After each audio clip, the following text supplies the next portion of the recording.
बढ़ते तापमान की वजह से बीमारियां व आरोग्य की चिंता करने की जरूरत है, जिसमें नागरिकों को तपती धूप से बचाव करने के लिए खबरदारी लेने की जरूरत है और प्राणियों पक्षियों का योग्य ख्याल रखने की जरूरत है। ये गोंदिया जिले के जिलाधिकारी डॉक्टर मंगेश गोंदावले इन्होंने आह्वान किया है। नमस्कार, मी डॉक्टर मंगेश गोंदावले, गोंदिया कलेक्टर। आपण सगळेजण जाणताच की सध्या उन्हाळ्याचं प्रमाण खूप वाढलेलं आहे। उष्णता वाढल्यामुळे उष्माघाताचा परिणाम आपल्या जीवनशैलीवरतीच होऊ शकतो। यासाठी काही खबरदारी घेणं आवश्यक आहे।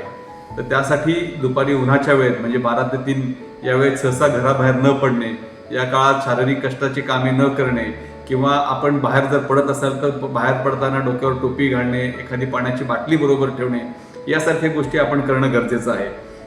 आणि जर कधी कुठलेही सिम्पटम्स आपल्याला जाणवले तर आपण तात्काळ डॉक्टरकडे जाणं हे अत्यंत गरजेचं आहे।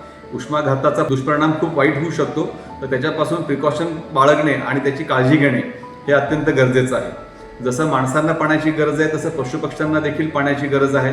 तर त्यांच्यासाठीही जिथे जिथे शक्य असेल तिथे पाण्याची वाटी किंवा ग्लास असं काहीतरी ठेवणं गरजेचं आहे। जे आपले काही दाते आहेत जे बाहेरच्या लोकांसाठी पाण्याचे पाणपोई उपलब्ध करून देऊ शकतील, तर त्यांनाही मी आवाहन करतो सार्वजनिक ठिकाणी पाणपोईची व्यवस्था करण्यात यावी।